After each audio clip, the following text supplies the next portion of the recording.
रीमा, जिस तरह से हम कल भी बात कर रहे थे और आपने इसको बड़ी अच्छी तरह से एक्सप्लेन भी किया, फिर हनीफ अब्बासी ने जो सुप्रीम कोर्ट में दरख्वास्त दायर की थी 62(1)(f) के सिलसिले में, उसी को आगे डिस्कशन को कंटिन्यू करते हैं। क्या आपको लगता है ये गुंजाइश है कि सादिक और अमीन के ऊपर बात जा सकती है, डिस्क्वालिफिकेशन के ऊपर बात जा सकती है, और आपको क्यों ये गुंजाइश मालूम होती है? जी शुक्रिया लीना। 3 मेरा ख्याल है पॉइंट्स बहुत अहम है इस सवाल के हवाले से। पहला तो 62(1)(f) जिसकी सुहेल वराइद साहब ने भी बात की, मैंने भी कल यही बात की थी कि मेरा ख्याल है इसको अमेंड होना चाहिए। दूसरा, सुप्रीम कोर्ट को इसकी जो इंटरप्रिटेशन है उसको मजीद नैरो करना चाहिए और उसको ब्रॉडन नहीं करना चाहिए, क्योंकि ये बहुत ही डेंजरस चीज है, पॉलिटिशियंस के खिलाफ इस्तेमाल होती है, बहुत वेग भी है।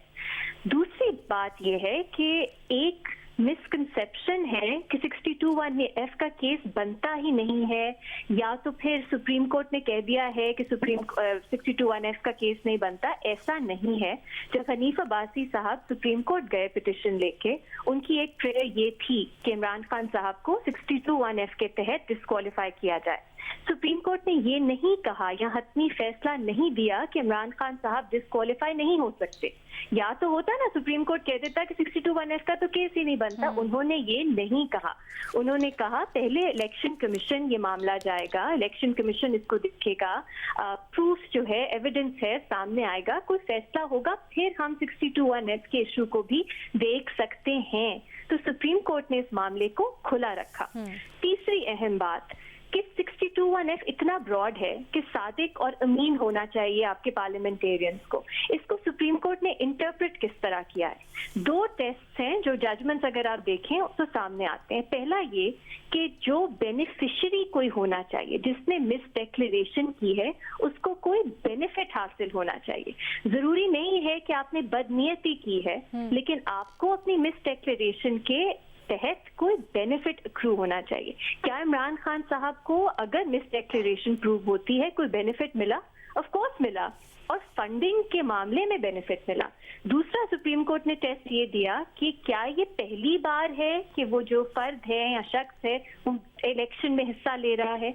इमरान खान साहब के केस में ये भी नहीं हमें लगता कि वो पहली बार है, उनको वो ना समझ थी, उन्हें पता ही नहीं था कि वो क्या डिक्लेरेशन दे रहे हैं। तो मेरा ख्याल है सुप्रीम कोर्ट के जो 2 टेस्ट हैं, जो उनकी जजमेंट्स में हमें मिलते हैं, वो इस केस में रेलिवेंट हैं।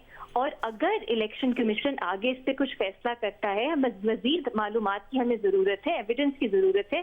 लेकिन जो लोग ये कह रहे हैं कि 62(1)(f) का केस बन ही नहीं सकता, वो गलत कह रहे हैं। अच्छा रीमा, एक चीज हसन निसार साहब ने यहाँ बड़ा ही खूबसूरत नुक्ता उठाया है। वो कहते हैं बददियानती नहीं, बदनज़मी हो सकती है, यानी मैलिफाइड या इन इंटेंशन को आप निकाल दें। क्या ये एज हासिल हो सकता है इमरान खान को? अच्छा लीना, जो सुप्रीम कोर्ट की जजमेंट जिसका मैं हवाला दे रही हूँ, उसमें उन्होंने 3-4 मुख्तलिफ अल्फाज इस्तेमाल किए। उन्होंने बदबयानती भी इस्तेमाल की, लेकिन उन्होंने बेनिफिट भी इस्तेमाल किया।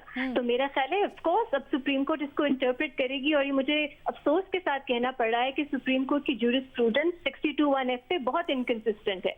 किसी जजमेंट में कोई फैसला है, किसी जजमेंट में कोई फैसला है, लेकिन जो एक टेस्ट सुप्रीम कोर्ट ने दिया है उसमें बदबयानती जो है वो जरूरी नहीं है आप प्रूव करो। आपने 2 चीजें प्रूव करनी है, कोई नोविस नहीं है, पहली बार नहीं इलेक्शन लड़ा, मिस डिक्लेरेशन हुई है, और उसका कोई बेनिफिट हासिल हुआ है। ये 3 चीजें।